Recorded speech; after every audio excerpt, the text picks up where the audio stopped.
Hello everyone, welcome to tonight's episode.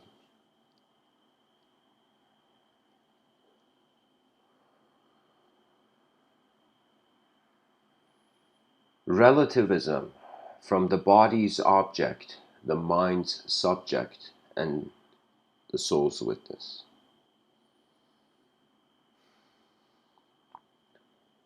When I was writing the title, I could see myself writing it also in another way. Sometimes I feel that a talk, a lecture can have more than one name.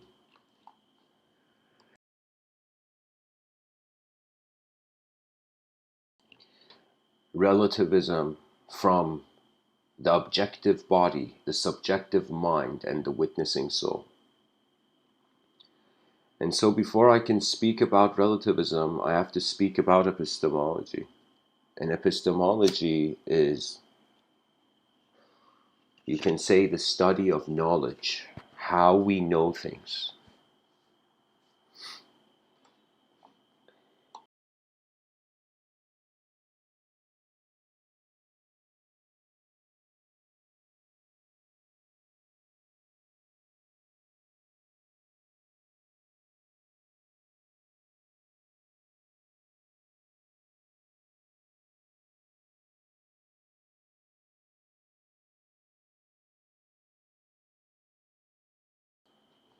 There's this picture I found, I want to share it with the audience. When it comes to epistemology, you can see it dividing into three branches. And this picture will demonstrate it. This picture, if you look at the wallpaper. It's not a good picture, but I think it'll get the work done, the idea across. So you see, human beings, creatures have opened their eyes in a world. We have become conscious. We've started asking questions. One of the most important questions is, how do we know what we know? And so that has divided into three dimensions of what is knowledge, can we have knowledge, and how do we get knowledge? Now, relativism, you can see, can we have knowledge? That means we're trying to wonder how we receive knowing. And so many people are relating it. If people ask you, who are you? In your explanation, you will notice you will eventually go into some sort of relativism. It's not that things exist only on their own. They exist in accordance to other things existing as well. For example, you want to see the definition of night? You see, it's the opposite of day. You want to see the definition of emptiness? Like, what does emptiness mean in this world?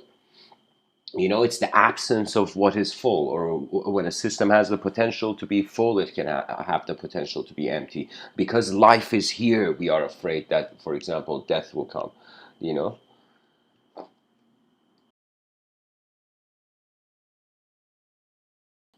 This notion of the body, mind, soul is very traditional.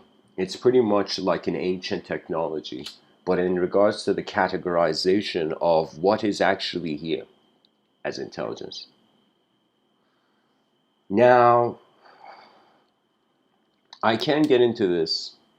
When we think about, I mean, if you look at the left branch, what is knowledge? The difference between what is a truth, what is a belief, what is being a justified truth in accordance to a belief, you know? Then you begin to see there is externalism and internalism. And internalism means that the one that is moving, it's like, it's pretty much, you can say Buddha was an internalist. He noticed that suffering has an internal source when it comes to the human being. That means I can understand the fear of a body, the fear of, for example, touching something hot and your hands burning, that's understandable, okay? But the fear of, for example, heights, or the fear of the unknown, do you know, things that are not physical, yet we fear them. So we are moving into the realm of stories. Pretty much stories are like a river state of consciousness. Bodies, objects are like drops of water. Subjects which don't exist alone are relativistic in accordance to the dynamism of the world they're set in. So you can say an object uh, needs no subject. It's just being stuff. But then, and if an object wants to move in accordance to stuff, then there comes a relativism where you see subjectivism. Subjective relativism comes in. That means, to be honest, really, I am just stuff in space right now, physically. I'm just a complex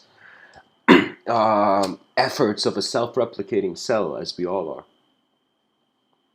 But this complexity has now led to a point where through I don't want to say labyrinth, but let's say kaleidoscopic imagine a kaleidoscopic hall of mirrors, or kaleidoscopic labyrinth of mirrors where all the walls of the labyrinth are mirrors. I don't know. A mirror, a lab mirrorinth.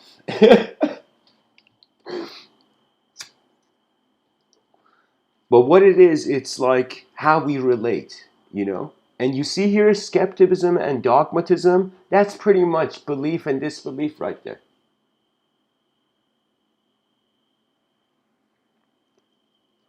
So you see, guys, human beings, and of course, when it comes to the right, how do we get knowledge? That becomes a more different question, because we can be the reason why we get knowledge. We can also not be the reason we get knowledge. You know. So how epistemology is honestly very important. That means you might not believe it, but people from the beginning of time have been studying how to know that they are knowing what they know. It is one of the greatest things that we have done as creatures. We have asked why we are asking.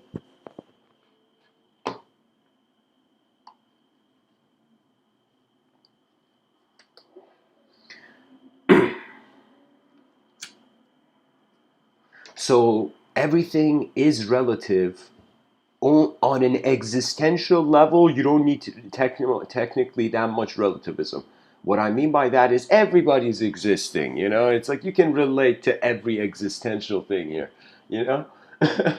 But when it comes to the mind recognizes something very crucial, that an unknown viewer is connecting the dots, that is relating points of reference.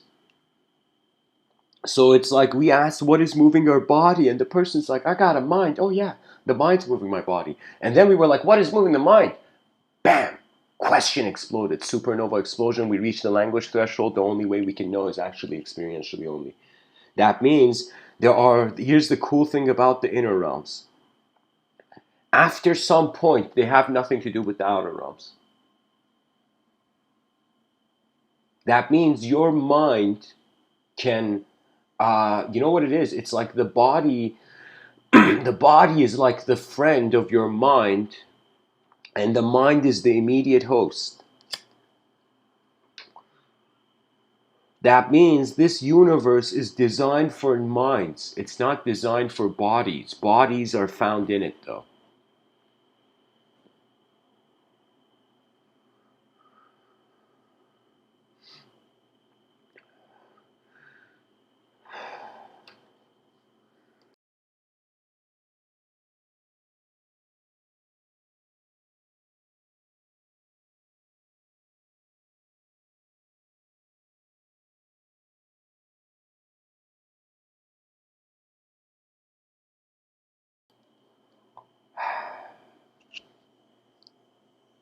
Now, to honor the title, if we were to perceive how we are making relationships as a body, as a physical body, that includes your sensory perception as well. It doesn't include the processing of your sensory.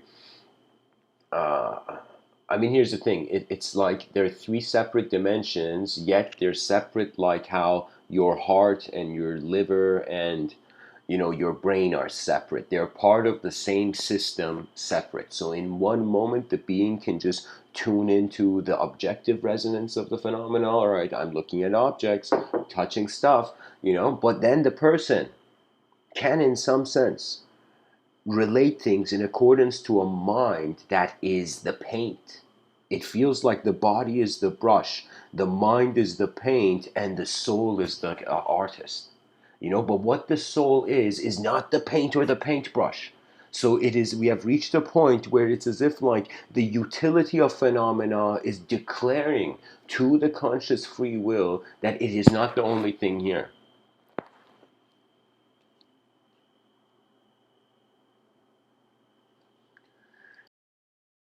So you think, I see you often here in the chat section. If you want me to directly respond to your questions, put MW in front of. Then I know it's urgent.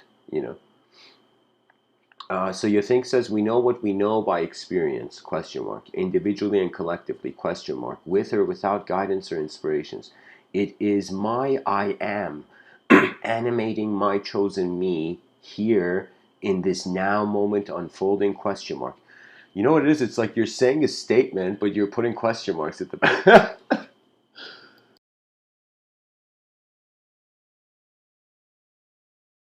You think says my experiences are memories and dreams. I remember you've been talking about a field called collective unconscious as well. It's not me, it's Carl Jung. Carl Jung, he created the term the collective unconscious. That was the genius of his work. I was just commenting on the significance of what he did. That collective unconscious means there is no chosen me. There is no my I am. It's reaching a point where attention can't own energy as an object or a subject. As an object, you have your body as a gift. You can move your physical body to some degree. And as attention, you can have the body can generate sound to change the subjective landscape. But I'm telling you, here's the thing. See this archaic model of body, mind, soul as, again, drop, river, ocean. And also as solid, liquid, gas. See these three metaphors in that chart way. Because what does it imply? It implies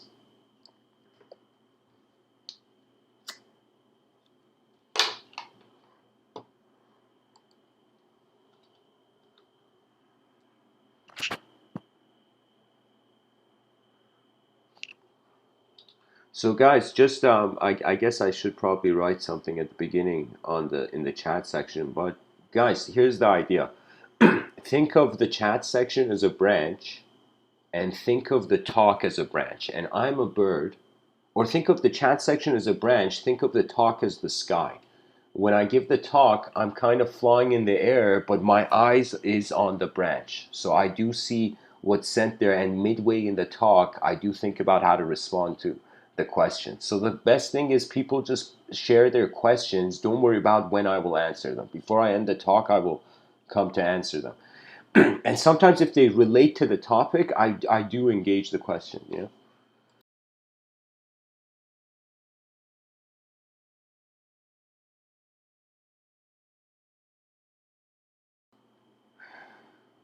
So that relationship of our body being solid to us, our mind being like liquid to us, like a river, you know, and our soul being oceanic and gas-like, you know,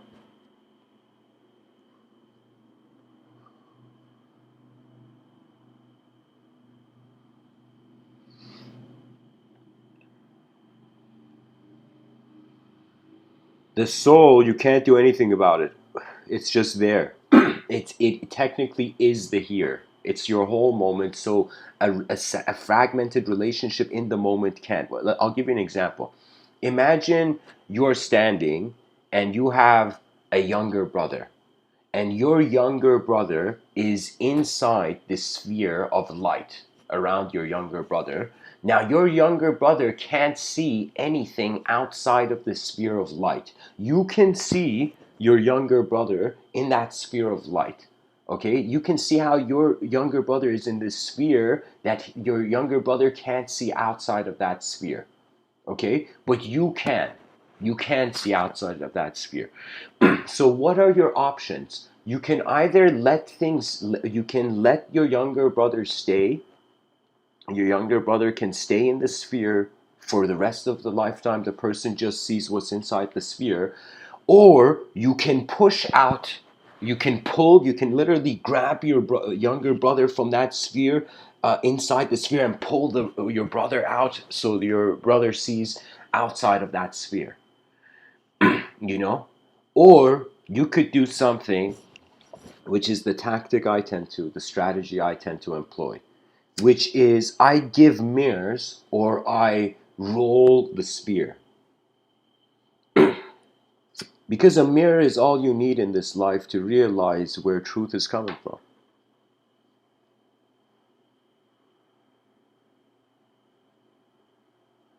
So, Mr. Within is asking 8 billion human beings to please wonder about how you are relating your body to an object, your mind to a subject, and the soul to a view. For me, the notion of the soul, it was very strange because to see it inseparable from the world means it's still mind. When I think about the body separate from the world, I got legs, I'm walking on the earth, you know, I wonder about my mind, again, separate from the earth, because the mind needs to be an individual to relate, to use language and all that, to function as individual consciousness. So it is only the soul where it is so unknown, so beautifully unknown. Like you can actually see the beauty of the unknown after some point. That it is where the ultimate mind resides.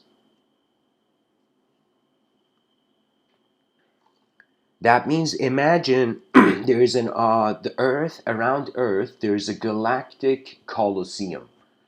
And this Colosseum is filled it's filled with endless kinds of beings from all around the universe, and they're all watching. They're like, let's see. It's literally, we are like the World Cup of the universal sector, you know?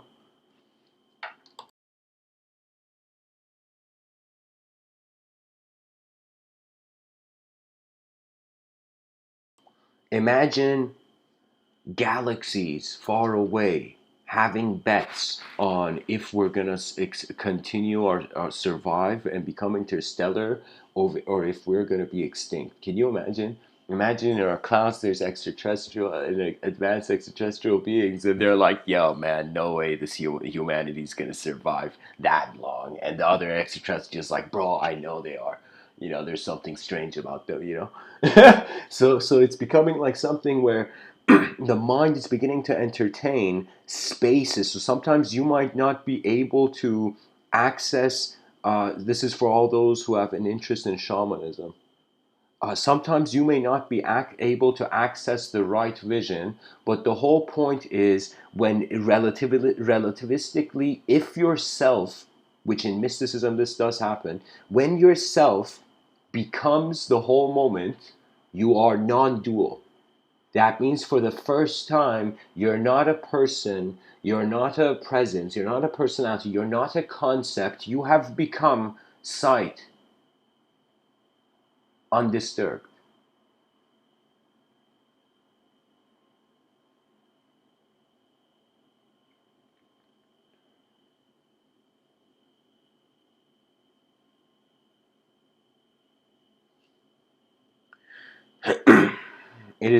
I feel it tends to be like this. The body is the younger brother, the mind is the middle brother, and the soul is the older brother, the oldest brother. And so the body is the most turbulent, you know? The body makes the most mistakes. The mind, less mistakes. The mind is actually such an advanced instrument because like the middle child, it is seeing the inferior and it is seeing the superior. And then there's the older child, the soul, and the whole point of the older child is the older brother is responsible for the two other brothers in the household. Your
I feel the body just receives, the mind only expresses.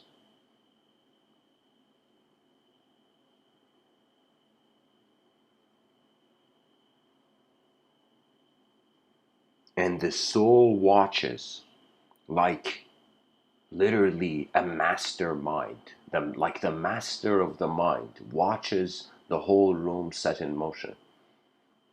You see, there is something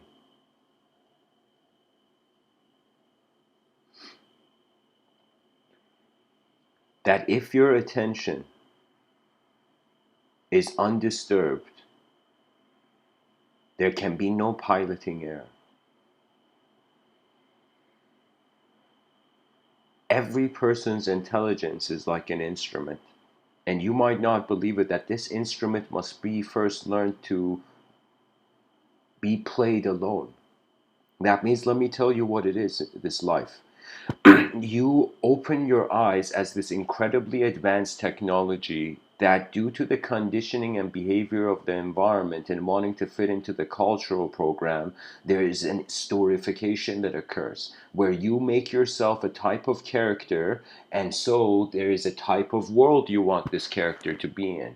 And so what is phenomenal is that we are never just one person. We are different people in different moments. Like the Japanese say, the man is the room he enters. If you're around a bunch of people who are very happy and cheerful, you feel cheerful. If you're among the sad, you feel sad. But if you have noticed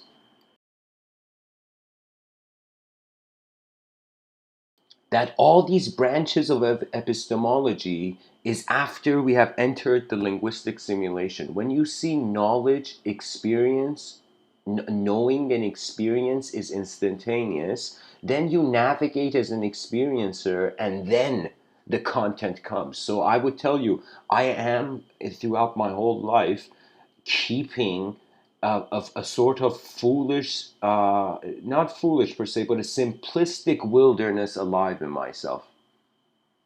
That means I sit here speaking a lot, but I will tell you, the reason I speak a lot, the reason something in me, within me, has this permission to speak, is because I have realized everything we say will not be enough. You know, it's as if with fear, how can there be freedom? And that's the issue. Fear is an attachment. The moment you fear something, you have accepted that thing as unchanging. But when you realize everything changes in life, if the person first has to come to an honesty resonance, I mean, this is a bit something extreme to say, but there has been certain people in history where they have been in intense situations and they have just accepted it. For example, Socrates, Guru Arjan. There's much more, but I can't remember. Like these guys, they could have gotten out of the situations they were in, but they decided to go along with it so that history writes itself that way. That would mean, like, even if you're honest and chaotic things are happening, it's as if endure through your karma until the sun shines again. Rabindranath Tagore has this quote where he says, uh, okay, let me find it. He says, I want to say the accurate one, but it's this is the best the best description of faith I have heard ever.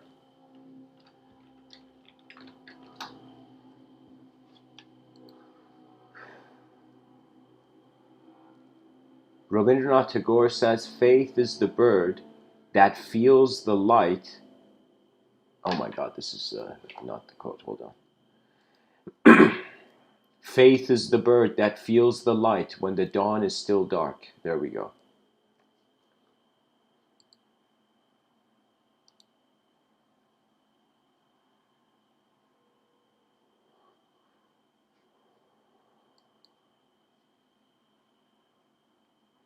Faith is the bird that feels the light when the dawn is still dark, as if in the most darkest hour, in the most chaotic moment of your life, whatever that is happening, it's as if the bird in the darkest hour of night suddenly feels the warmth of the sun before the light actually comes.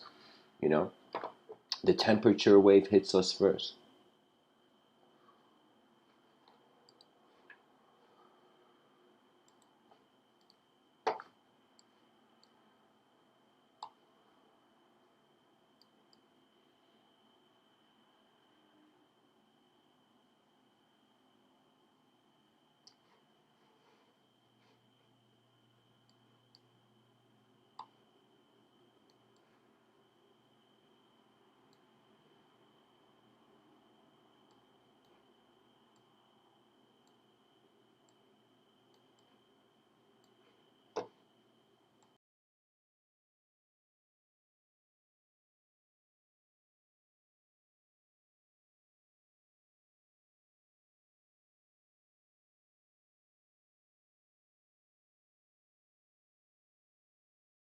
Rabindranath Tagore finishes the quote. He says, in effect, the people who change our lives the most begin to sing to us while we're still in darkness.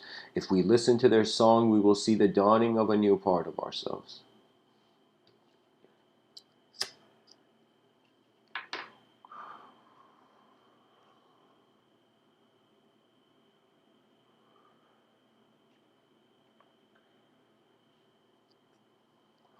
You know,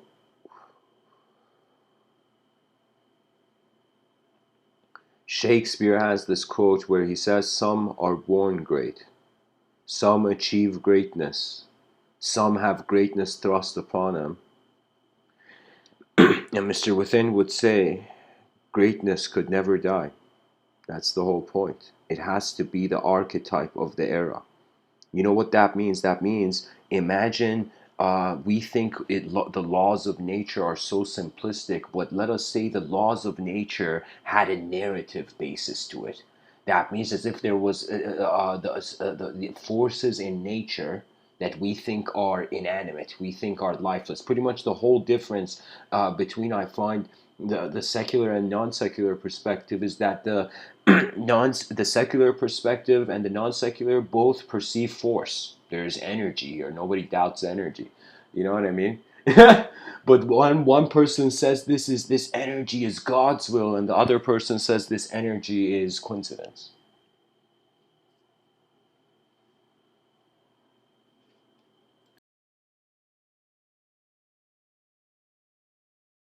Because everything is random until a system of order is imposed. And I don't know how many people realize this, but we call this world of ours cosmos, you know?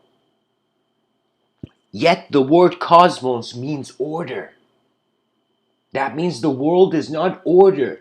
Man's world is order in the meaningless chaos of the realm. Because it's like nobody is doubting the existence of the color blue. You know, nobody is saying, I don't believe in blue, man. You know, that color is is a lie. You know, and so we see it's not. It's just that it has no other meaning than what it is. You see, it's very easy to get angry at human beings because a human being can have discretion. But when an animal makes a mistake, you can't get angry at an animal. You know? You just look at the animal and you're like, oh, why did you do it? Like, people personify animals, but I'm telling you, nature is not really a conceptual language. That's limited for the human being. Because I'll tell you, I have not given talks to just what I would consider human life, natural human life. I have actually given talks to forests.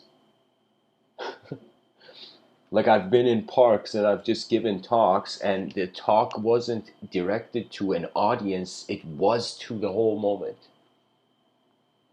Because for me, what creates excitement in life is actually how it is unknown, not how I know it. This is why whatever I know, it's past. next thing, next thing, next thing, next thing, you know? Because there's a lot to see. Think of it this way. We like traveling, right? We hope to see a future where a child can be born and they can easily travel. Imagine traveling becomes free. Imagine suddenly something happened that human beings realized that why not build an advanced civilization, and we threw away corruption. It was just a declaration. It was like it's not the win, it's not the smarter choice. Power is a game of the weak. Because they don't have it, they have to chase it their whole lives. And it's sad. It's sad to see a human being have an endless ability to perceive the new, yet get caught in trying to prove the past, how now it is more than the past. I'm telling you, the past doesn't care. The past has changed. It doesn't exist anymore. It exists in our imagination, in our memories, or wherever the subtle realms, the cellular planes are occurring.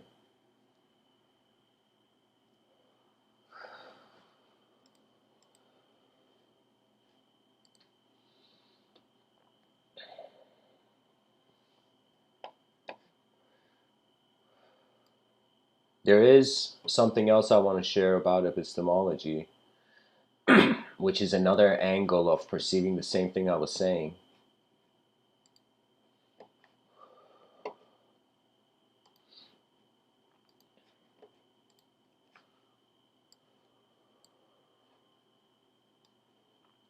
Okay, so if people look at this, this is, you can say, a lens. See ideology, see idealism, ideology in any type of matter, a position as a system. That means when a person speaks to me, when I wonder about what world they see, I am technically wondering about the system of the existence of another, something outside of myself. This is why you shouldn't judge the outer realms too much, because you have your eyes. You know, there is a reason we are starting in our own eyes first. There is a reason why we're not born actually seeing through everybody's eyes at once, and that's something that we got to build up to. So if everything in life is seen as a system, let us entertain that, whether it's an unknown system or known system. We can say,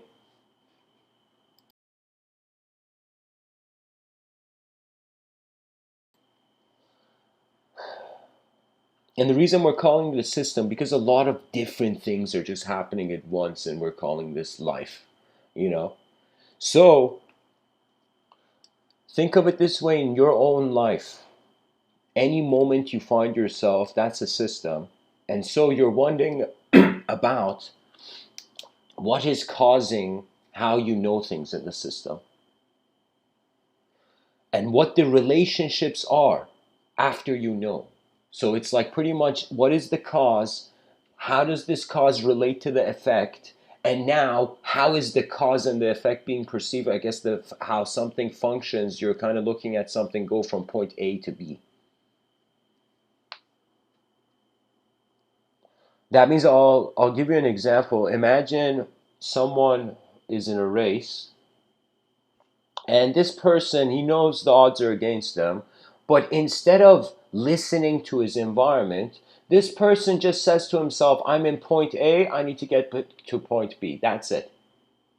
And so the race starts, and midway through the race, imagine there's endless people around the ears of this person telling him, no, you're this, you're that, you're this, you're that. But all this person is meditating on, concentrating on his goal is like, I'm in point A, got to get to point B ASAP. That's it. So I am telling you, concentration is a gift you can give yourself when the world is trying to move you before you can. For me, there's like some people. I mean, it just tends to be the thing when somebody speaks a lot, people listen. But like, but some people have they've said the term teacher, like they thought I was a teacher, and I tell them, if you guys knew how I feel when I give these talks, is literally there is no teacher. All the student and teachers have been recruited on a battlefield. We are in the middle of the language wars. We don't realize it. In the future generations, they're going to call this time the language wars. We are fighting over subjects. Do you believe it? Rather than being efficient subjects and building an advanced collectivity, a collective, advanced, objective realm. So let us look about, if we want to describe a system, basically its relationships, its cause, and its functionality. So we see in the dynamic model, sequence diagrams, activity diagrams, Petri nets.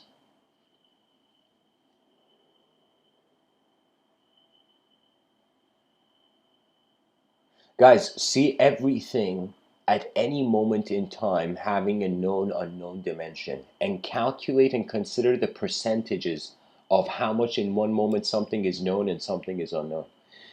This algorithm has worked every time. It even works beyond time, believe it or not.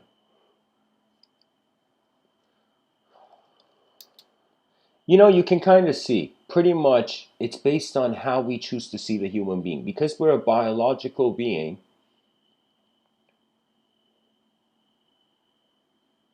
how energy and attention are leading to a process. And this process has led to its own self-analysis. So first you need to be a self, then you can have an analysis on it. So all these, actually, I think what had the branches are drawn wrong. It should be knowledge about relationships, then causality and functioning. This branch is drawn wrong, guys. It should be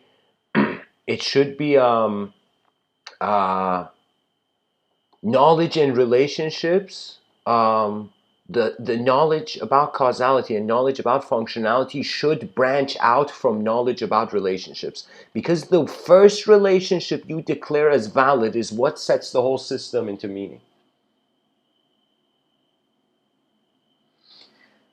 So people should use this in their life, you know, that if you are looking for the best relationship, sometimes you got to sit down and wonder, what does the relationship even mean?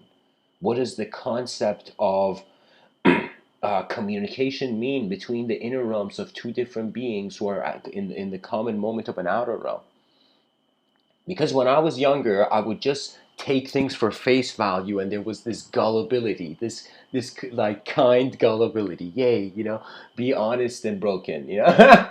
So that gullibility got replaced when I started to notice that every person is walking inside a story, and if you are silent, you get to see what that story is, you know, because what people fear is to see what is beyond kept knowledge.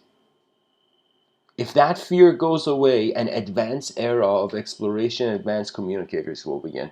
8 billion human beings will stop living in an ideological structure or any sort of ideological structure, and your direct experiences on life will become as significant because you will realize you are a person in history right now. Whatever you do is historic. There's nobody like you has ever existed with your DNA. And if you care for this system, you know what it is? History is like on the edge of extinction, and it is man's efforts towards novelty that reevoke legend. That means if you do the new, the future rewards you. If you repeat the past is gone. You can only reward yourself egotistically.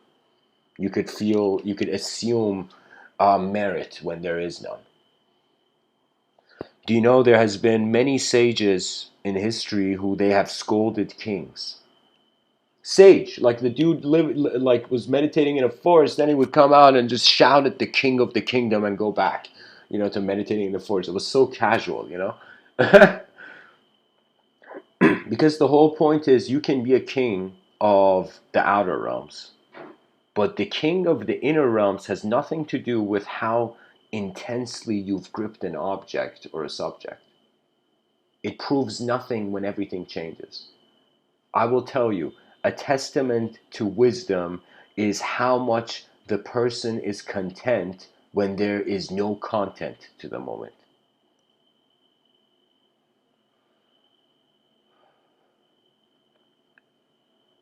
And one thing that's missing in this, I could tell you, whoever's like teaching this in whatever university, they're making an issue because you have to have access. There's something called Axisology or Axiology, if I remember correctly. Hold on, let me double check this. Axiology, the study of the nature of value and valuation and of the kinds of things that are valuable. So you can say it's the study of what axis in the dualistic technology of language is being entertained to have one point as a starting first reference point. In a book I wrote called The Great Work, I use the term reference points, where from that reference point the person can then establish a life. That means if you are not a self, what can die? That means we know that the body breaks. But when I look at my thoughts, thoughts have been coming and going this whole time. I have never been one thought or one kind of thought.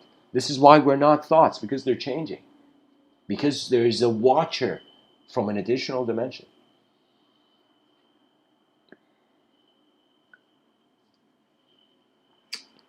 So the axes you evoke, I sometimes in my talks, I speak about something and I've evoked an axis of, let's say, simplicity and complexity. I'm just looking at relating how something is simple and how something's complex. Suddenly another axis comes where I see that simplicity and complexity is dependent on the movement and stillness in the system. So the intelligence of a system, based on what the story is, of course, the circumstance, it's like sometimes you need to speed things up and it's efficient for the system. Sometimes you need to slow things down and it's better for the moment. There's been times in my life where I have been, this is how I totally know I am more than just a biological phenomena, because there has been an effort of my mind at times where the body was suffering, because the logic is that if you are just the body, the moment you feel uncomfortable, you should stop. But the fact that people go through intense training and workouts and even like practicing for the Navy is complex, you know.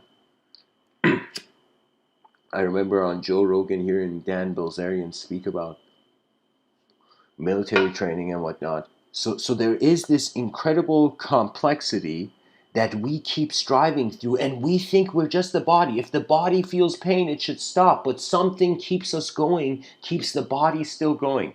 That is an additional dimension, which it still doesn't prove the soul. It just proves that something epigenetical, something outside of our genetics, is influencing us to be something more than our genetics. But the mystery of the free will is much deeper than this. It takes you straight to the unknown.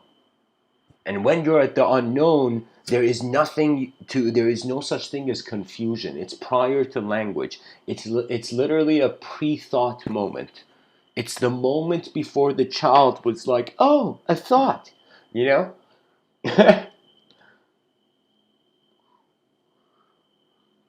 And what is even fascinating is that we have somehow built, like, even though I say we got to build an advanced civilization, when you look at it from the past, we've made it far. But when you look at it from the future, we haven't even started. This is my whole view, because for me, I concluded a very important truth for myself, that the most advanced system is one that is changing so fast it cannot be conceivable. So the advanced civilization is actually not something we see if it's truly that advanced. It would be teleportation effort, or I would say instantaneous production. We haven't experienced this, but it would literally be like a person just saying like the word apple out loud, and instantly an apple through advanced nanotechnology manifesting.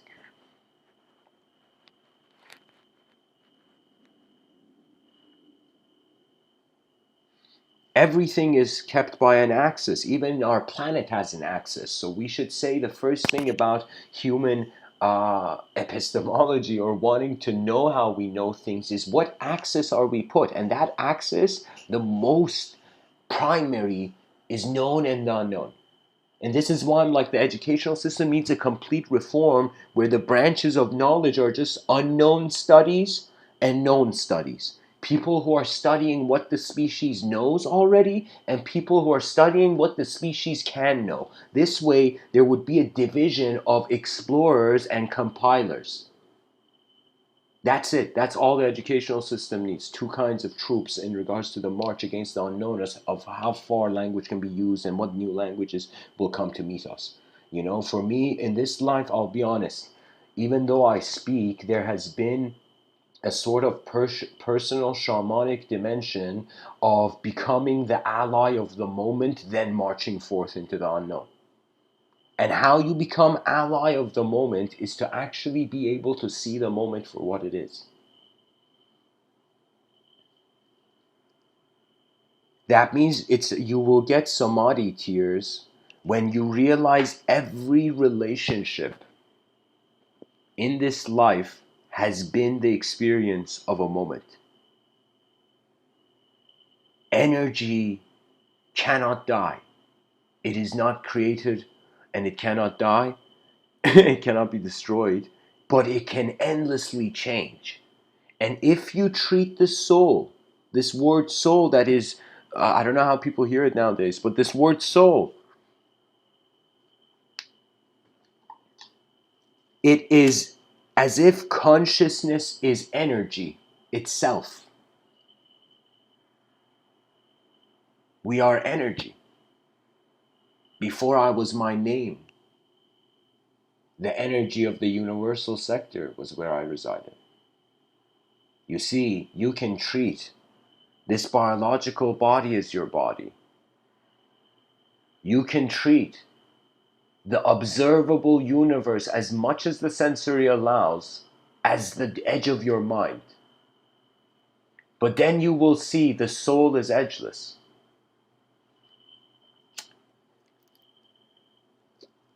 That means when the subject asks itself how it is being an object, it realizes it never is. Because the question is coming from a superior observance.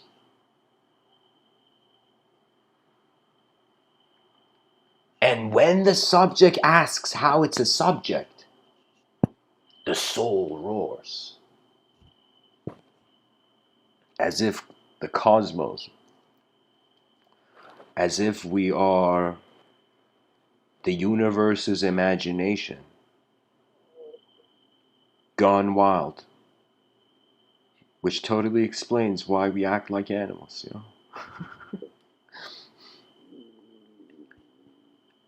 You know, the best thing we can do is treat language, the linguistic simulation, as artwork. In this science fiction novel, which is unpublished, this giant science fiction novel I'm working on, it's called The Messenger of Giants. And in it, there's a chapter where I explain the political system of Earth in the year 5025. And in this science fiction novel, of course, guys, keep in mind, it's science fiction. And in this novel, in the year 5025, there's 9 parallel dimensions of Earth, and there's a government, and all the people of the world are divided between futurists and traditionalists. The futurists and the traditionalists. And the government of these 9 parallel dimensions of Earth is called the Enlightened Society. And the Enlightened Society is the first government on the planet, in the history of Earth, to govern multiple parallel dimensions of Earth.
Honestly, it's like this life is too fascinating. They're like, what's the fastest way to liberation? Fascinate yourself out of hell into heaven. The mind is so advanced, it deserves better behavior. But this behavior can only come when the person has seen a better way to be. And that's the challenge. For me, there is no such thing as, again, the student and the teacher. Doesn't make sense. Everybody is experiencing their whole moment. So that means it's not just the teacher that's your teacher, it's also the stuff on the table, the signs on the road, uh, uh, um, the sounds you hear, all the phenomenology. Do you know? So what that means is like the teacher is your eyes. So if you can somehow in this world find a way to study your eyes, and we had some very cool ancient people, very advanced pilots, such as those of the likes of Rishi Vyasa, who landed behavioral technology. Because back in the day, concepts weren't evolved. Attitude was, though. Attitude was an advanced technology. It's like people could totally see an animal couldn't behave in new ways, but the human being could. If you look at most animals, they don't have an imagination that surpasses their ecosystem.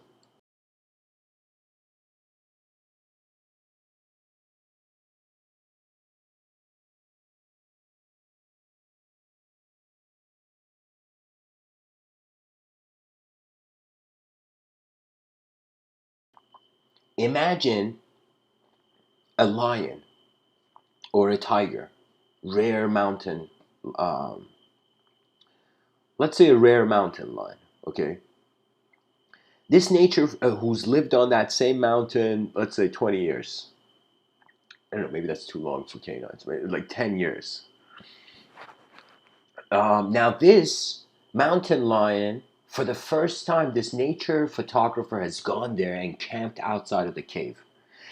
Now, the mountain lion comes out, and the guy, let's say nature photographer, he's filming from a distance. The mountain lion notices the camera and the photographer. Like the mountain lion sees like scent wise, maybe like what is it, like 200 meters from itself or something. Scent wise, the animals are incredible. They can smell their environment. It's like our senses, like we smell flowers and food, you know. But canines smell the universe, you know. They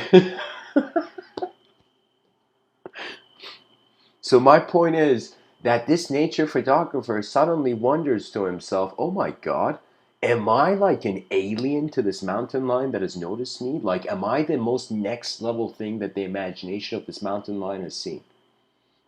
So that's how animals are limited to their ecosystem.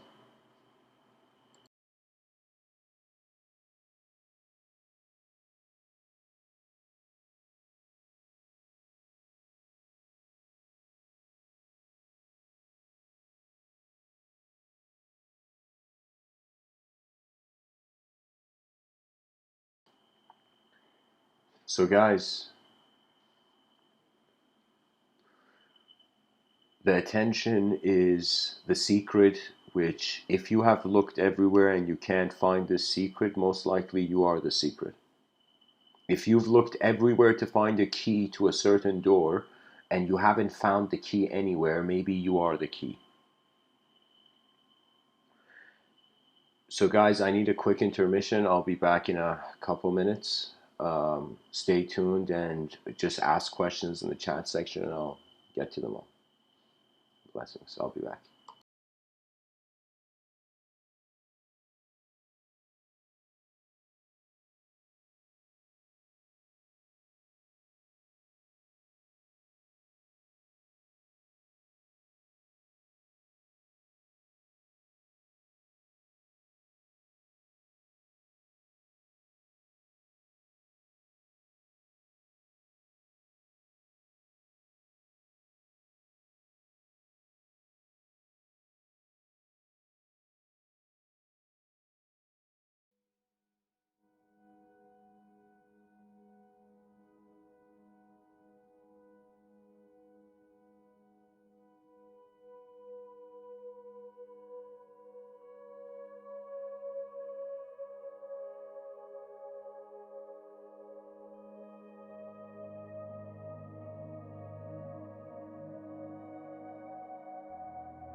Okay, so I'm back, guys.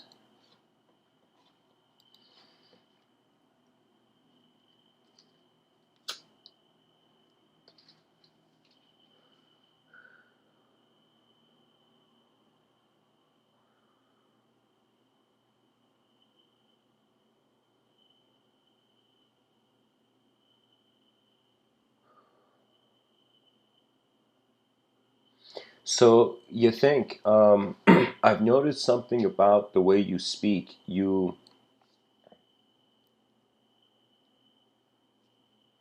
transition from your inner realms and your outer realms. So certain parts of what you say, I know what you're saying. Certain parts of it, I don't know what you're saying.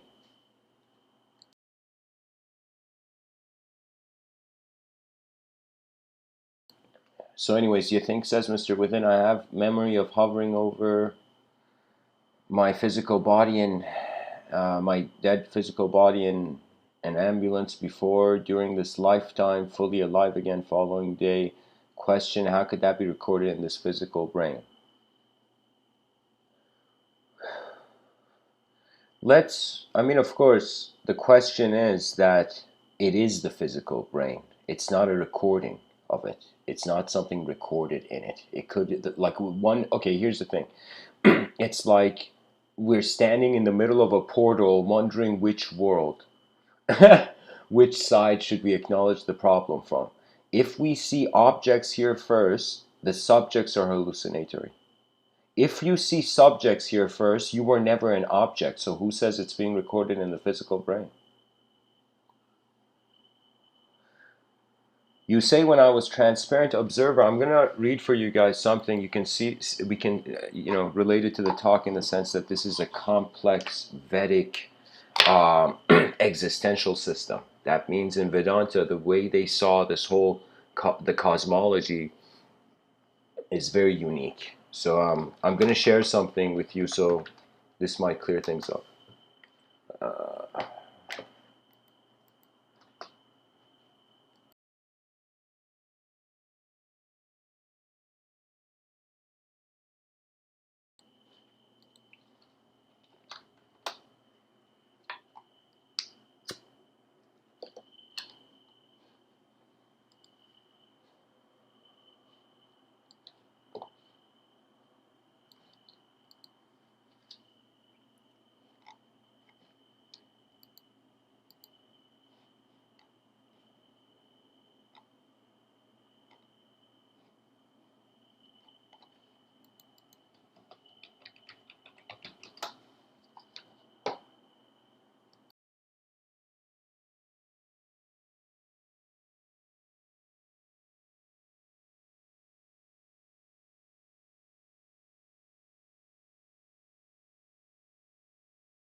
Guys, hang on, I'm looking for this so I tell you the accurate thing.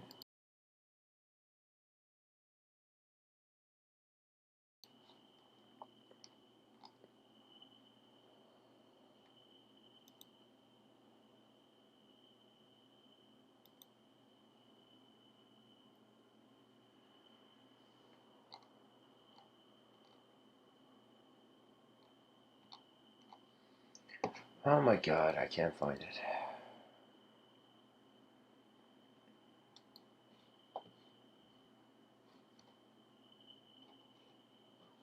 Lokas are worlds. Pretty much it's Hindu cosmology, and what it's suggesting is that we're at the bottom of a mountain and there's 7 higher levels to this mountain.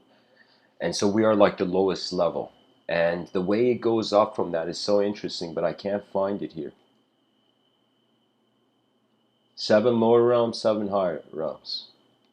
So these are the 7 higher realms where it originates from for a conscious being.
Okay, guys, I found it. This is incredible. I found the thing I was looking for. So, just to give you an image of what the lokas are perceived as. Oh my god.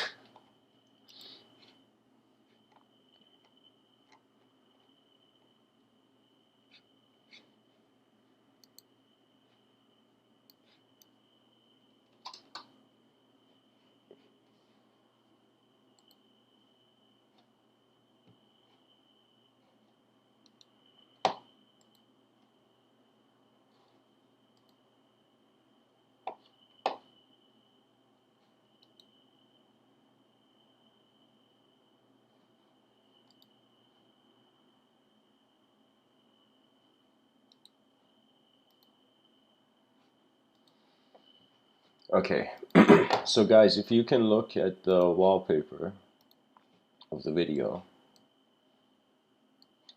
in Vedic thought, oh my god, quality is terrible. Okay, let's see. Okay, there we go.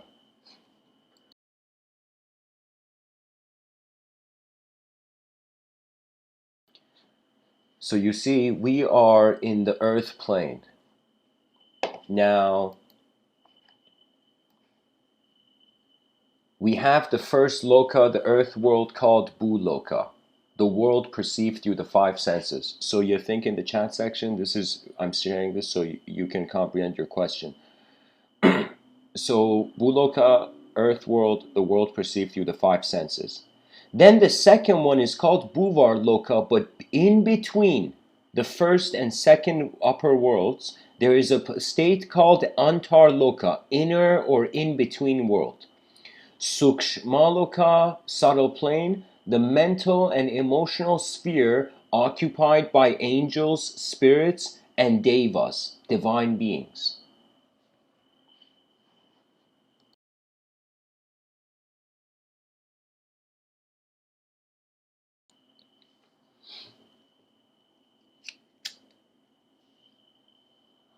So, from the earth world, there is the in-between world, Antar Loka, where it's like, I call that you know, your subjective realms, like a phase of your inner realms, the beginning of it. It's like where your ideas, memory, even when you're an emotional person to yourself, like that idea, that notion, it's like, it's in the mind is like the bridge between the two lokas, the first and second. Bhuvar Loka, space between earth and the sun, inhabited by semi-divine beings, the aerial region, the atmosphere, the life force.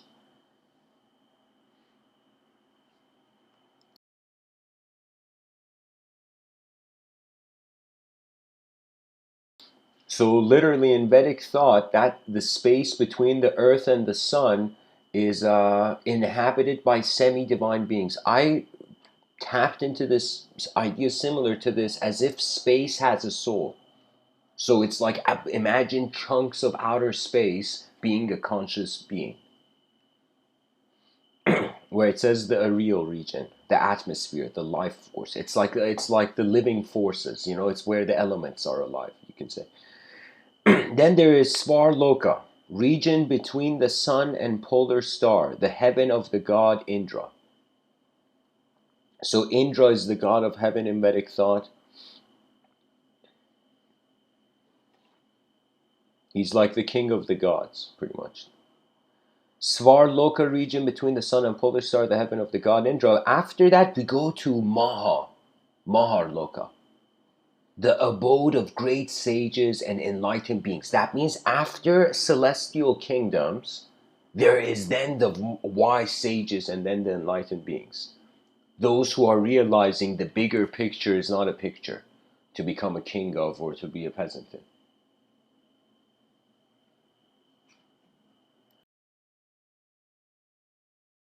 Now the cool thing is, from Maharloka, the fourth upper world in Vedic thought, there is the fifth upper world called Jaina Loka, but between Jaina Loka and Mahaloka, there's another in-between world, like how in the first two worlds between Bhuloka and Bhuvarloka, there was Antarloka, the in-between. Now between the fourth and the fifth world, Mahaloka and Janaloka, fifth planes, you can say dimensions or existential kingdoms, there is Brahmaloka, world of gods. Karanaloka, causal plane, the spiritual universe of the Mahadevas, great radiant entities, the gods and highly evolved souls. So Brahmaloka is pretty much, you can say, the concept of phoenix. For example, the idea of the phoenix in Persian mythology is seen as this bird that has lived through 3 apocalypses. So this bird, this mythological bird, was such a divine symbol that I would say Brahmaloka is where like the archetype of the phoenix exists, you know?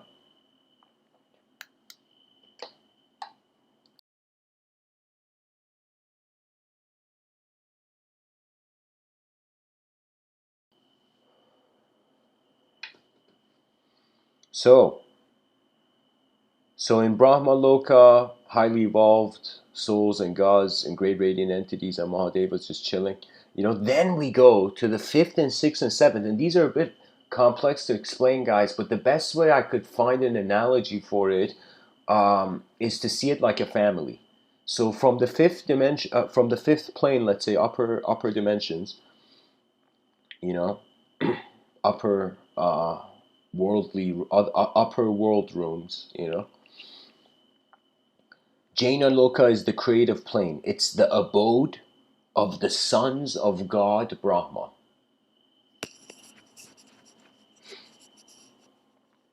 And then we have Tapar Loka, plane of austerity, abode of tapas or other deities. Then we have Satya Loka, the 7th, which is plane of reality, abode of truth or of Brahma, where Atman are released from the necessity of rebirth.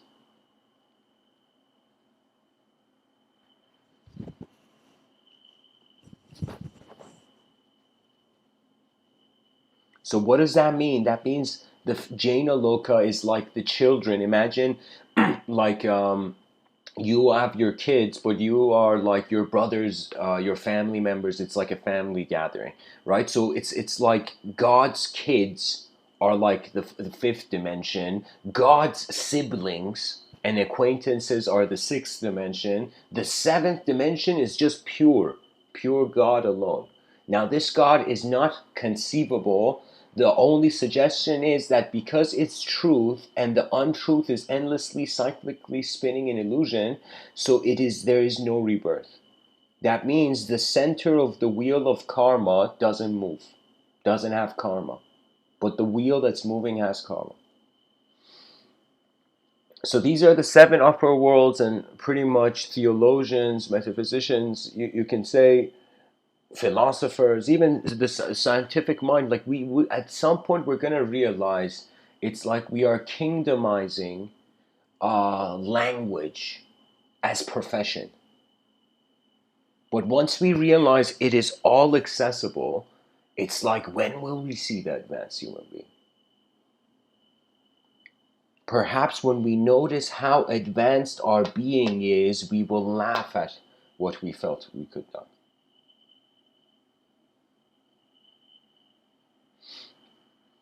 So in your so as a response to your question, you think you said, where is it recorded?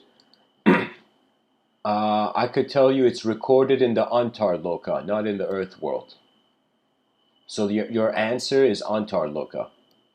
Here, I'll copy paste the answer. Actually, I'll copy paste this link so people can see what it is.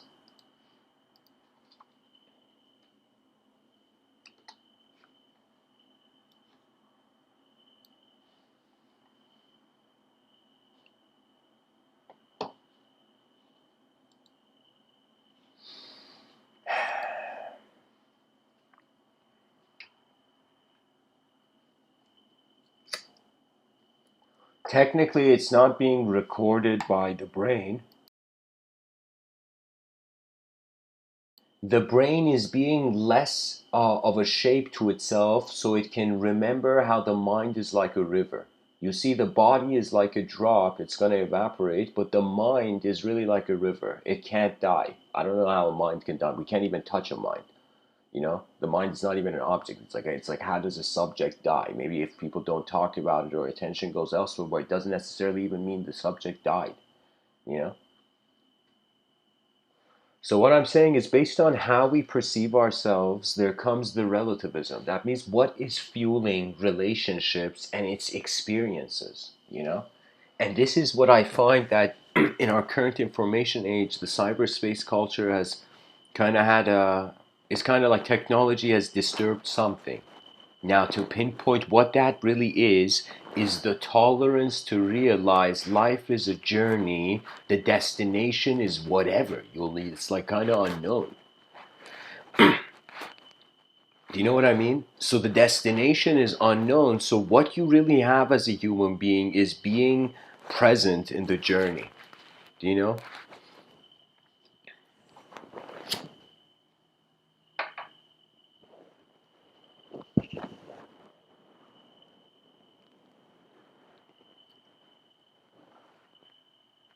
You see, as far as I consider the brain is a translator. It's a processor. It's a data processor. What does that mean? That means it doesn't have 100% choice on where the data comes from. So what can the person do? Chase the proper data, or in some sense realize information is there. It's what you do when you are informed that matters.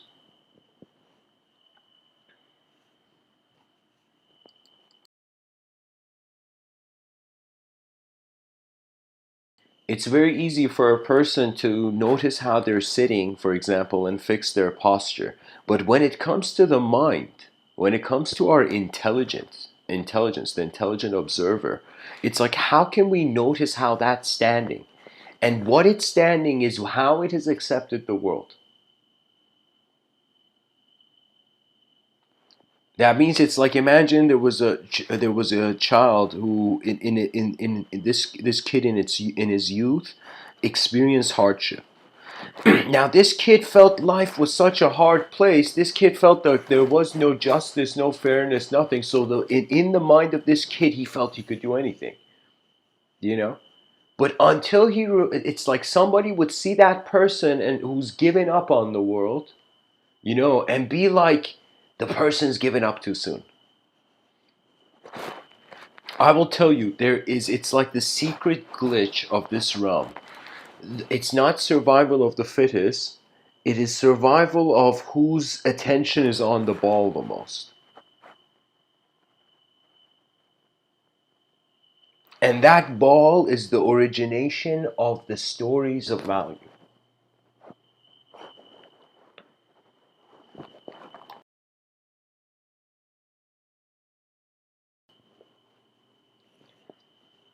Because I'll be honest, before I gave these talks, the question arose to me, is the truth something that can be spoken about? And when my answer became no, I realized that speech is left nothing to be nothing else other than a technology. You see, it doesn't matter who you are, what kind of trail of a psychology you have left for yourself in this world, karmic trail of a psychology you've left. It's about recognizing in the moment of consciousness, the attention is accessing design, pure design. That means look around you, everything is shape. Then the stories come in a subtler level to kind of give meaning to the shape. We are the cosmic mystery, but we have accepted that we are unknowable beyond visible form. Like, how ridiculous. Really, we found out the problem to this universe that's been billions of years around. We got it. Yeah, it's just pure materialism. Yeah, we just figured it out. Just by being alive in this tiny speck of history, we feel we have figured it out. We feel we have understood the laws of reality. Not realizing we are creating ourselves as the container that receives the world. You know? Because sometimes intelligence doesn't have to do with, I would say, having the right thing or not. It has to do with sincere management. When you actually care for the value of something. That means when somebody gets bored, what becomes their compass? Something that excites them. So for me, it's like I tend to not speak about something until I have noticed something that about the topic that's fascinated me about it. It's like I've found one way of having my foot in the door of that ideology, and then, perceiving the realm. So we are used to being a singular dimension of an object, pretty much some bewildered animal that can talk, just running around in the world, But on another level, we are the only species that has the capacity of working together in such a complex way.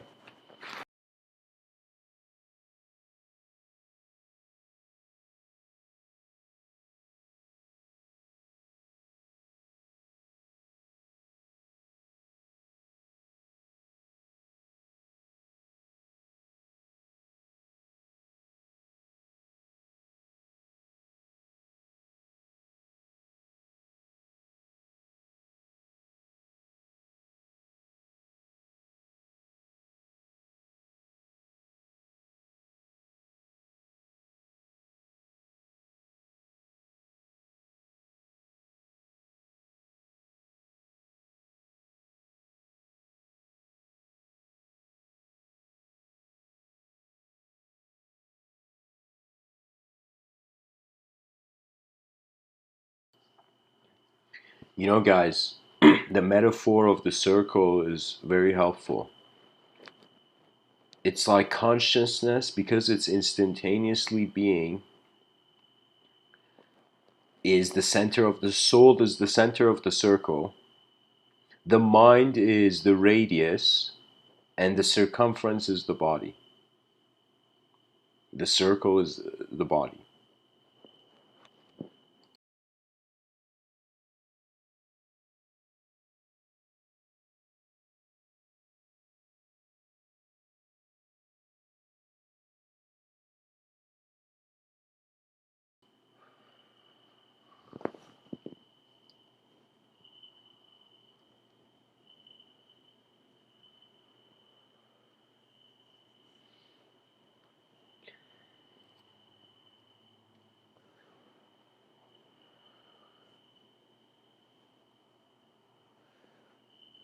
Existence is being experienced instantaneously. Because it's instantaneous, there is no such thing as knowledge, because there has to be some movement. Imagine if people were like statues. They would have no personhood. They would be a shape, but they would not be a personality. So there has to be something that changes, that suggests something else, something new has been done. So that's the thing. It's like when you notice some component to your intelligence in the moment, or the presence of your attention that has never moved, you become instantly comfortable with the outcome and consequences of movement, because you realize all movement comes to stillness. And when you realize all sound and words and conceptualization, and believe it or not, knowledge is like a projection on a wall.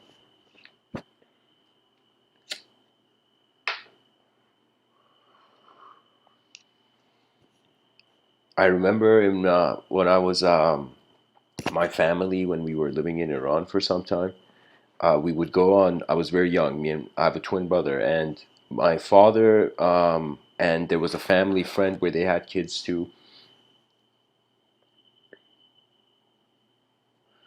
And so they were like, we would all play and whatever. And so at the end of the night, we would gather around and we would put this giant projector on the wall and watch the movie Matrix, you know? And it was only years after that moment where I realized I was watching the Matrix in a simulation. Do you know what I mean? That means just like how in the movie Matrix, reality was a simulation, was being projected. Similarly, you see, it was like the projector was projecting that reality. It was like a dream inside a dream.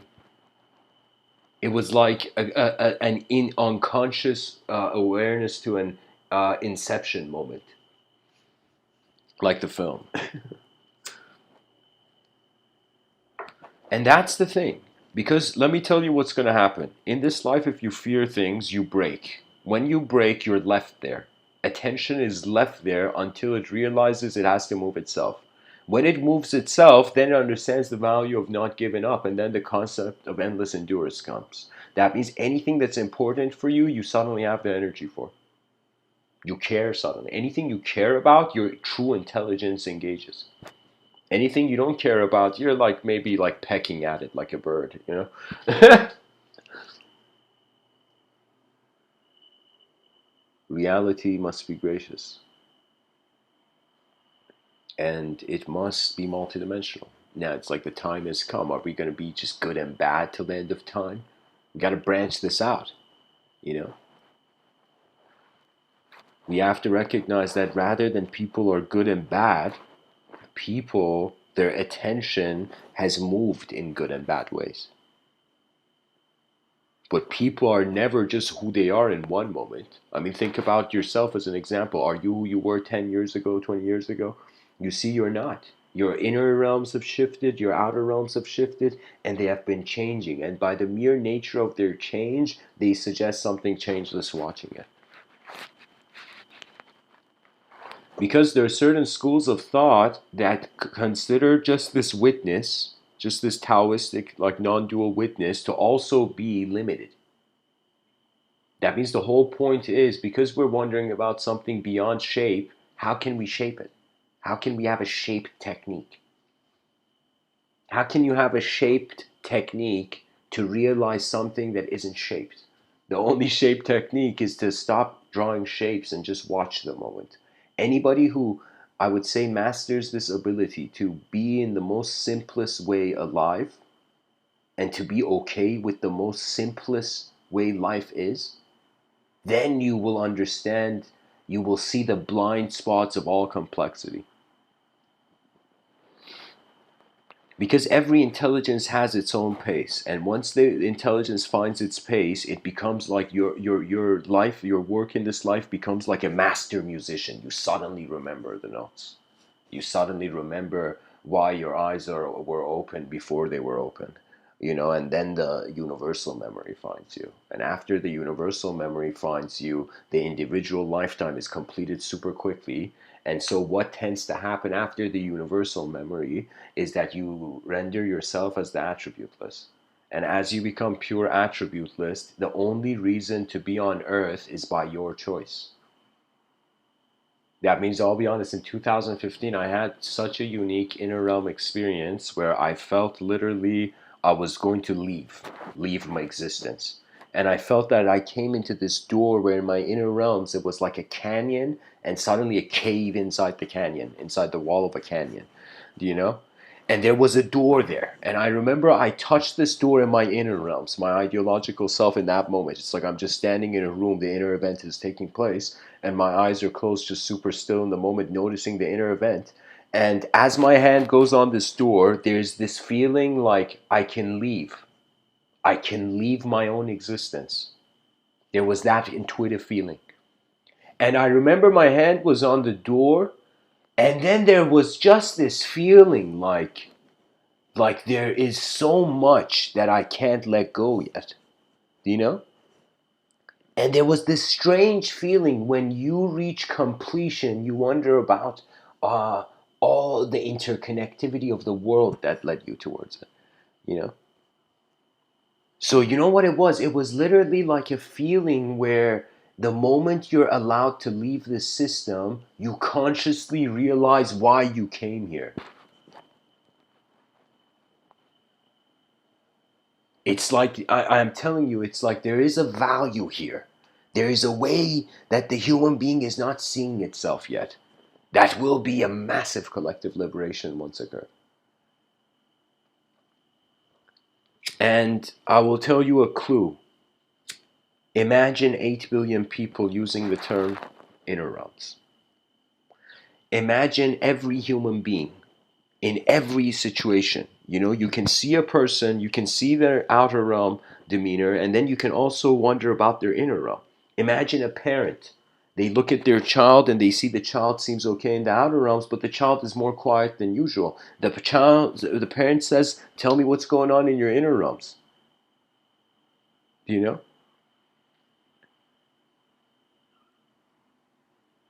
Because when human beings become emotional, misunderstanding can be colossal.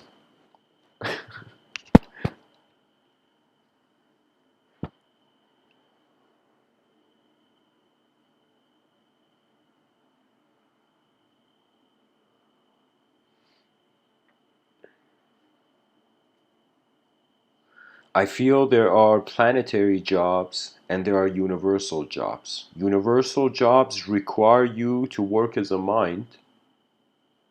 Planetary jobs require you to work as a body. Both have value in one being the body of the civilization.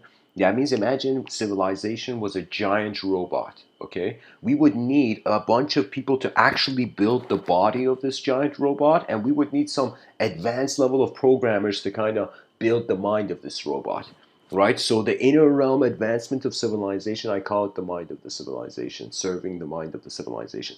The outer realm advancement is serving the body of the civilization.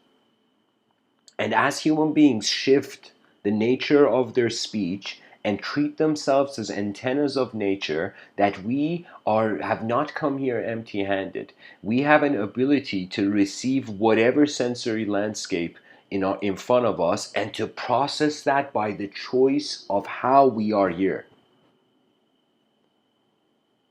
So I would tell you, mysticism is telling you about the experiential side of epistemology.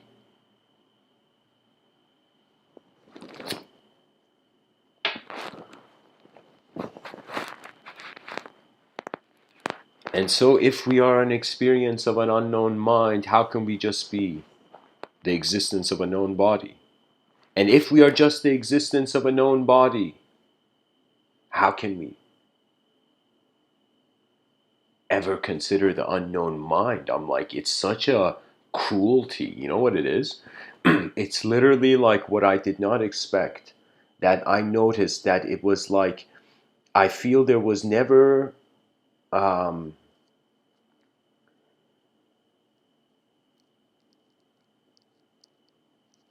I don't know, let me not walk in that part of the clouds.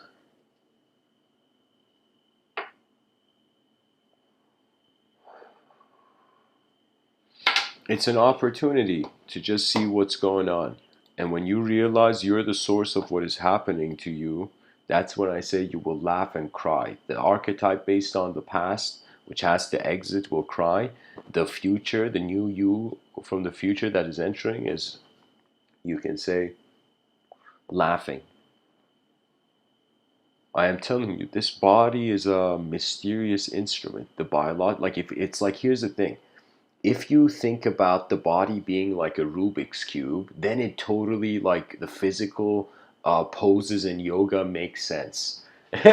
Where the Rubik's cube can be only solved in a certain position.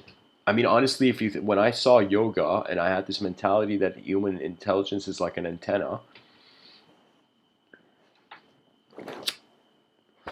it's like, all right, these yoga poses are changing the signal, you know. But I will tell you, it's like life is like, you should treat existence like experientially like an old friend you've come to see. Treating nature as nature is the ultimate.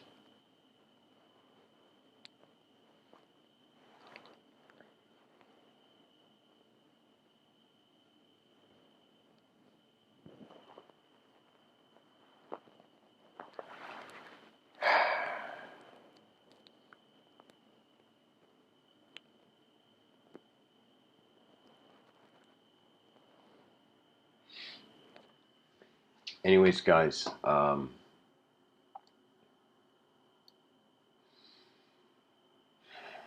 everything is relative if it's in dualism. We need 8 billion creatures on a rock to start asking questions, both from the inner realms and the outer realms. Questioning the outer realms means you got to study what's happened and then notice what's happening and then kind of make a comment. And then you can say, when it comes to the inner realms, it's studying how your mind is alive when you're alone. And anybody who can journal, and also, like, here's the thing, I feel in the future there will be this great library of names. And so when you go into this library, every human being who's alive, based on everything they've done, it's like it's become mandatory, imagine, just for cultural maintenance, that every human being writes a book. At least one book. Okay? Because the whole point of it is, it's like a hidden gift for the future generations, you know.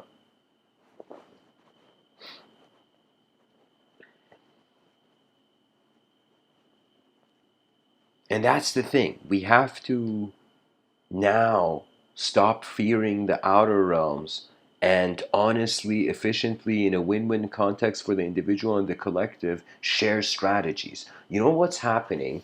We are like, let me tell you what's happening. We're like a kingdom that has had, back in the day in medieval times, imagine, you know. You want to be too animated, think of Game of Thrones kind of imagery. But you could say, imagine you are a great warrior.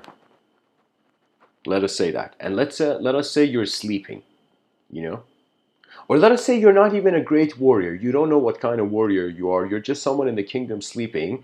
Suddenly you hear shouts and screams, and in the middle of the night you wake up. You know, and you suddenly see the shouts and screams are from people getting ready because a siege is happening. The kingdom is about to be sieged. So what does that mean? That means you open your eyes as a natural phenomena. Then there is this intrusion, and this intrusion is not from people. It's not to even blame people or marketing of the world or the media or anything. It's just the amount of responsibility the person has taken to look at what is happening before they accept how it's happening. So this person in this kingdom defends the walls of the kingdom. First thing, if the kingdom is on siege, it's like, defend the kingdom, evacuate. Do you know? Evacuate the people, you know. But eventually, if destiny is cruel in that moment, let us say, and the doors break and there's hordes and it's outnumbered, in that moment, the person, whoever, it doesn't matter if the person was a chef, an artist, and the person just lives in that moment. Do you know? So that's the thing, where it could be that a lot of things in life, are actually distracting life from itself. Because I think about it, before I knew any language, I have one of my earliest memories is me being in this room on a cradle, on this elevated cradle, and I remember my head was turned right, and I saw what do you call it? This chunk of the room, a scene of like a part of the room. I had no language, personality. I was just sight. I was embodied sight.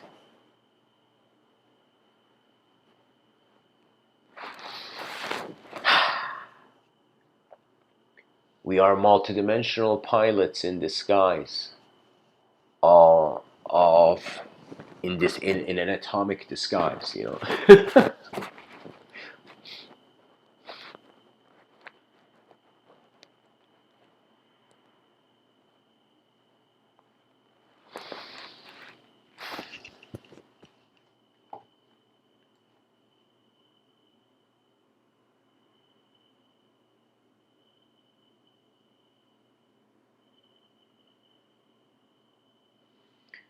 Oh my God. You think your question is kind of like, um, I would just simplify the context you're saying it. I would say what my effort is really that nature actually is in the driver's seat. Nature is doing everything. Do you know? Nature is moving everyone. So nature is has the wheel, right?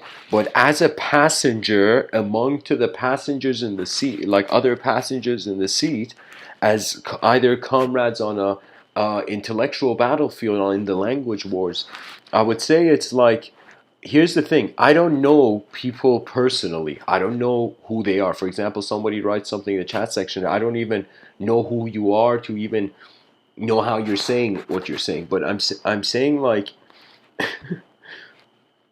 for me, this is a simple equation. How do you get an advanced civilization?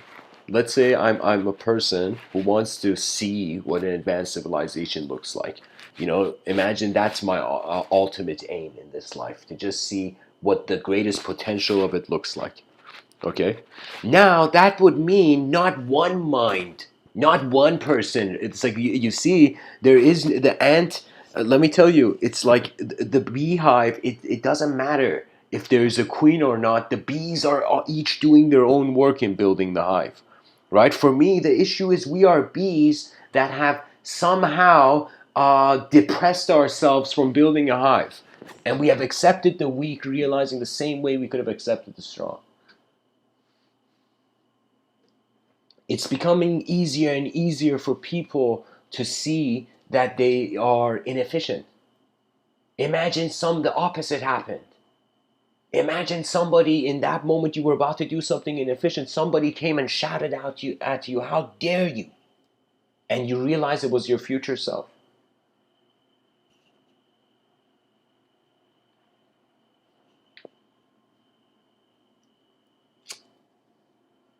You know, this is the explanation why religion can't be the source of morality.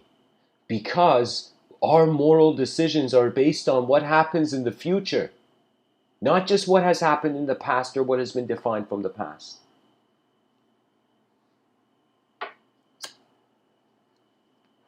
What I'm trying to tell you is just pilot consciously, and that is enough. Be peaceful and live as a mind and advance the mind of civilization, and the animals will feel ashamed that they're being animals when they have minds.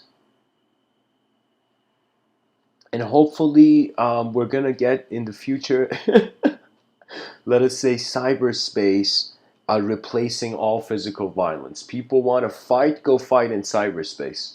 It's cooler, and at the same time, like, can you imagine? Can you imagine, like, there's this bar, two people at a bar, they're in a bar fight, and instead of going in the streets and destroying and permanently for the rest of each other's life hurting each other, you know, it,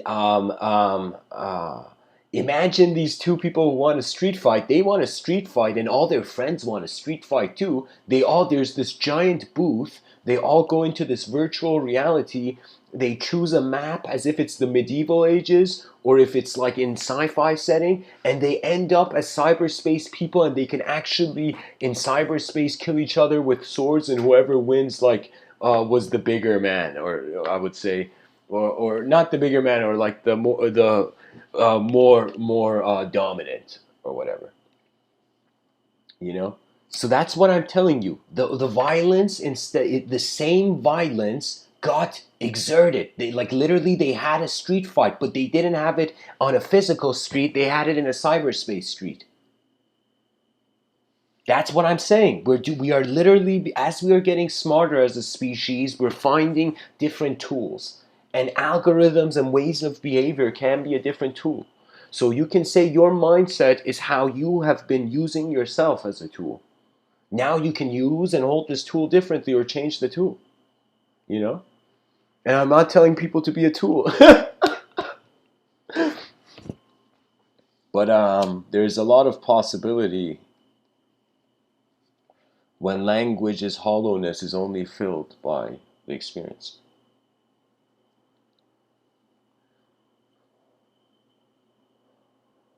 So guys, I will be on Discord for 10 minutes. There isn't a specific topic tonight, but if anybody asks questions, I'm there. So I can respond. So anyways, guys, thanks for listening. And don't fear what you don't know. Because you don't know how much that fear doesn't know you.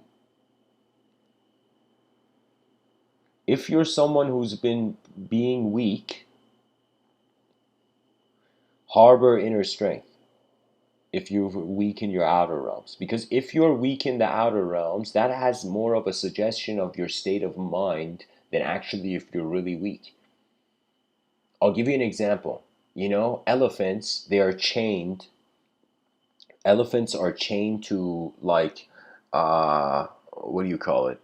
Like there was this video showing this on YouTube. An elephant's leg was chained to a pole. And the elephant would try to run off endlessly, and it couldn't, and it realized it's hurting itself, so it stopped.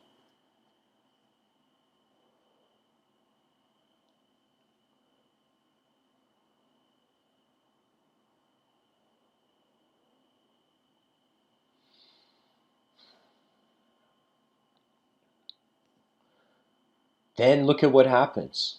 After like a long time where the elephant has given up completely, like, you know, on doing this, what they connected a rope to the elephant. They got rid of the chain. They connected a rope. The elephant would follow the rope, and the rope was connected to a plastic chair. And this picture was showing an elephant that felt it couldn't go anywhere. The rope was connected to a plastic chair. Do you see what I'm saying? So your beliefs are actually can make you incapable. They can take away ability from you. So if you believe you're weak, it's like, okay, even if you had the ability, you don't believe it. You know, it's like, you know, it's the only way I could tell you what is better than belief is an endless experiential practice. You do something so much that you suddenly see what it is completely. And then you get what I would say lightning strike confidence. What does that mean? That means by the nature of how the system is designed, you can see the potentials occurring in the system, but also keeping the unknown there.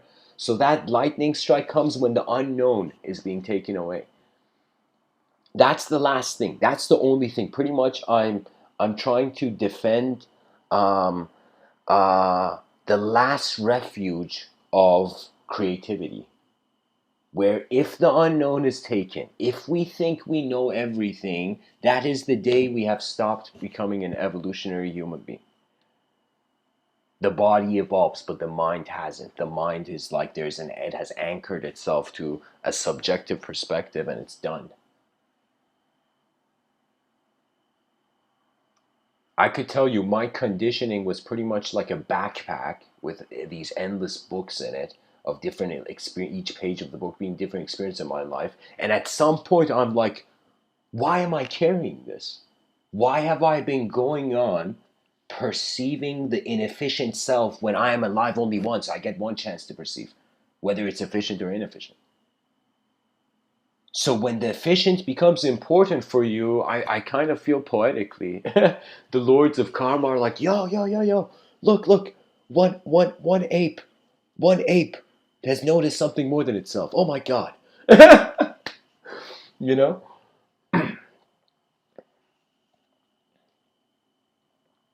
Treat every human being as an advanced communicator, because they are. Our species is the most advanced thing happening here. That means if other species suddenly became conscious, we'd be like, oh man, the other animals could become jealous of how advanced the human being is, you know?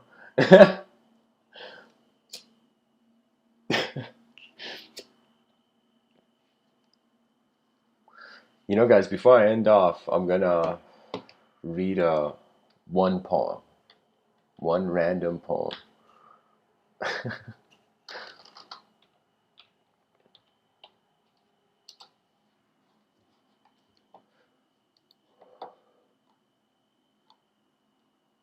This concept of piloting is so, I can tell you, so life-changing. Because it means there's no such thing as a belief. It's like belief is the different elevations of your mind. And the whole point of the journey is to be conscious in it. That means somebody who I feel, I don't know, a lot of people dislike the window seat of an airplane, but I feel a portal is right beside your face.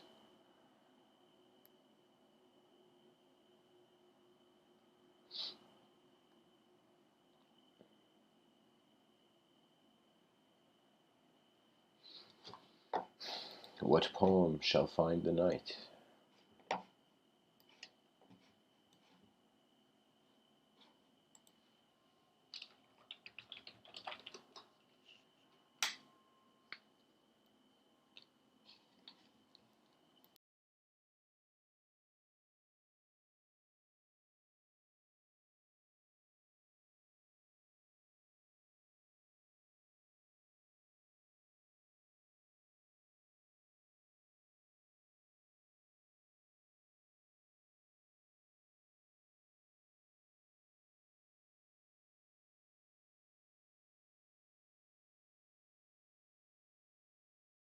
Okay, guys, this poem I wrote this poetry book in 2017 called Rahmana, and Rahmana.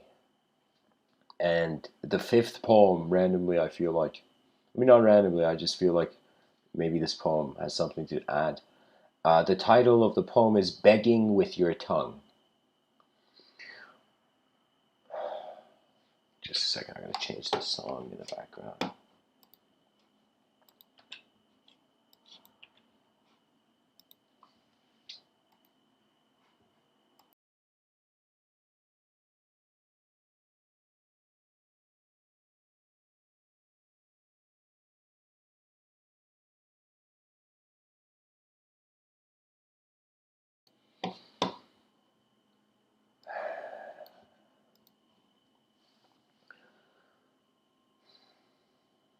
Once a beggar stretched his hands into a limitless sky, asking for more limitation. One of the stars in the one sky could not bear this any longer. In quotations, like as if the star is speaking, why seek for what you know through the unknown? The beggar replied, because in my past life I was the future of an exploding star. As the star began crying, many rivers were made on distant planets. The tongue is the staircase. When the beggar has already began the untouchable walk, that means the acceptance of the simplest way that truth can be, and then continuity.